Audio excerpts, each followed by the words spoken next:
ബജറ്റിലെ നിരീക്ഷണങ്ങൾ പലതും വസ്തുതാവിരുദ്ധവും കേരള ബജറ്റിൽ ജനങ്ങൾ പ്രതീക്ഷിച്ചതായിട്ടുള്ള ഒരു കാര്യവുമില്ലാത്ത ബജറ്റാണ് ഇന്ന് അവതരിപ്പിച്ചത്.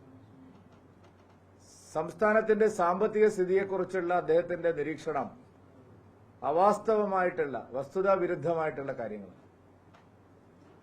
കേരളത്തിന്റെ തകർന്നടിഞ്ഞ സമ്പദ്ഘടനയെ രക്ഷപ്പെടുത്താൻ ഒരു മന്ത്രവും ഈ ബജറ്റിലില്ല. കേരളത്തിന് സുസ്ഥിരമായ വികസനത്തിനും കേരളത്തിന്റെ സാമ്പത്തിക വളർച്ചയ്ക്കും ഉപകരിക്കുന്ന ഒരു പ്രായോഗിക നടപടിയും ഇന്നത്തെ ബജറ്റിലില്ല.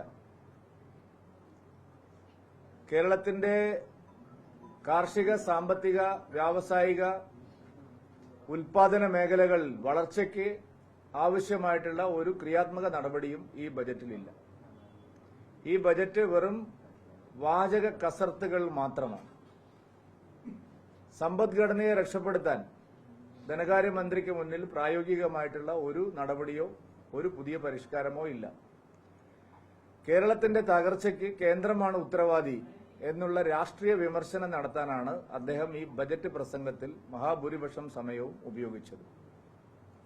കേരളത്തിന്റെ തനത് പ്രതിസന്ധി പരിഹരിക്കാൻ സംസ്ഥാന ഗവൺമെന്റിന് ഒരു തരത്തിലും താൽപര്യമില്ല, അല്ലെങ്കിൽ ഒരു പ്രായോഗിക നടപടിയും മുന്നോട്ട് വയ്ക്കുന്ന ബജറ്റല്ല ഇത്. കേരളത്തിലെ കർഷകരെ സഹായിക്കാൻ ഈ ബജറ്റിൽ ഒരു നടപടിയുമില്ല. തൊഴിലില്ലാത്ത ചെറുപ്പക്കാർക്ക് പ്രയോജനം കിട്ടുന്ന എന്തെങ്കിലും ഒരു നല്ല കാര്യം ഈ ബജറ്റിൽ ധനകാര്യമന്ത്രി പറഞ്ഞിട്ടേയില്ല. കേരളത്തിന്റെ വ്യവസായ രംഗത്ത് വളർച്ച ഉണ്ടാവാൻ ആവശ്യമായിട്ടുള്ള ഒരു നിർദ്ദേശവും ഈ ബജറ്റിലില്ല. കേരളത്തിൽ നിക്ഷേപം വർദ്ധിപ്പിക്കാനുള്ള ഒരു പ്രായോഗിക നിർദ്ദേശവും ഈ ബജറ്റിലില്ല. കേരളത്തിൽ ടൂറിസം മേഖല പോലെ ഏറ്റവും അനന്തമായ സാധ്യതകളുള്ള മേഖലകളിൽ പോലും ഒരു പ്രതീക്ഷയും ഈ ബജറ്റ് നൽകുന്നില്ല. ഈ ബജറ്റ് സാധാരണക്കാരനെ ദ്രോഹിക്കാൻ വേണ്ടിയിട്ടുള്ള കുറെ നികുതി നിർദ്ദേശങ്ങൾ മാത്രമാണ്. ബജറ്റിലെ പ്രഖ്യാപനങ്ങൾ പലതും തമാശ ഉളവാക്കുന്നതാണ്. റബ്ബറിന് 180 രൂപയായിട്ട് താങ്ങുവില വർദ്ധിപ്പിക്കുമെന്ന് പറഞ്ഞു. ഇപ്പൊ റബ്ബറിന് 170 രൂപയുണ്ട്.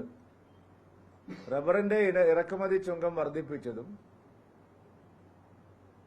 റബ്ബർ ബോർഡ് നടപ്പാക്കിയിട്ടുള്ള മറ്റു പരിഷ്കാരങ്ങളും കാരണം റബ്ബറിന്റെ വില 170 രൂപയാണെന്ന്. യൂസ്ഡ് ടയറുകൾ, ചൈനയിൽ നിന്നുള്ള യൂസ്ഡ് ടയറുകൾ നിരോധിച്ചതുകൊണ്ടും റബ്ബറിന്റെ ഇറക്കുമതി ചുങ്കം വർദ്ധിപ്പിച്ചതുകൊണ്ടും വരും ദിവസങ്ങളിൽ റബ്ബറിന് അല്പം വില കൂടാൻ സാധ്യതയുണ്ടെന്ന് മനസ്സിലാക്കി ഒരു 180 രൂപയുടെ പ്രഖ്യാപനം ഇന്ന് നടത്തിയത് ഈ മേഖലയിൽ റബ്ബർ കർഷകരെ കബളിപ്പിക്കാൻ വേണ്ടി മാത്രമാണ്. റബ്ബറിന് 250 രൂപ മിനിമം സപ്പോർട്ട് പ്രൈസ്, മിനിമം വില ആക്കുമെന്ന് പറഞ്ഞ ധനകാര്യമന്ത്രി ഇപ്പോൾ അതിനെക്കുറിച്ച് ഒന്നും സംസാരിക്കുന്നേയില്ല. ക്ഷേമ പെൻഷനുകൾ 2500 മിനിമം, അതാണ് ഈ സർക്കാർ അവകാശപ്പെട്ടുകൊണ്ടിരുന്നത്. 5 മാസമായിട്ട് ക്ഷേമ പെൻഷൻ മുടങ്ങിയിരിക്കുകയാണ്. മുടങ്ങുന്ന ക്ഷേമ പെൻഷൻ എപ്പോൾ കൊടുക്കുമെന്നുള്ളതിനെക്കുറിച്ച് ഒരു പ്രഖ്യാപനവുമില്ല. ക്ഷേമ പെൻഷൻ വർദ്ധിപ്പിക്കാനുമുള്ള ഒരു നീക്കവും ഈ സർക്കാരിന്റെ ഭാഗത്തു നിന്നില്ല. സാധാരണക്കാരെ സംബന്ധിച്ചിടത്തോളം ഈ ബജറ്റ് ഒരു പ്രതീക്ഷയും നൽകുന്നില്ല. തൊഴിലാളികളുടെ സ്ഥിതിയാണെങ്കിൽ സർക്കാർ ജീവനക്കാർക്ക് പോലും ഡിഎയുടെ കാര്യത്തിൽ ഒരു വർധനവുമില്ല. കേന്ദ്ര സർക്കാർ ജീവനക്കാർക്ക് ഡിഎ എത്ര വലിയ വർധനവാണ് ഉണ്ടായിരിക്കുന്നത്, എത്ര സുഗമമായിട്ടാണ് കേന്ദ്ര സർക്കാർ ജീവനക്കാർ ഡിഎ വാങ്ങുന്നത്. സംസ്ഥാനത്തെ അധ്യാപകരുടെയും ജീവനക്കാരുടെയും സ്ഥിതി അധോഗതിയാണ്. ആ കാര്യത്തെക്കുറിച്ച് ഒന്നും ശബ്ദിക്കാൻ ഈ ബജറ്റിൽ ഒരു പരാമർശവുമില്ല. ഈ ബജറ്റ് ഒരു തരത്തിലുള്ള പുരോഗമനപരമായിട്ടുള്ള ആശയങ്ങളെയും പ്രോത്സാഹിപ്പിക്കുന്നില്ല.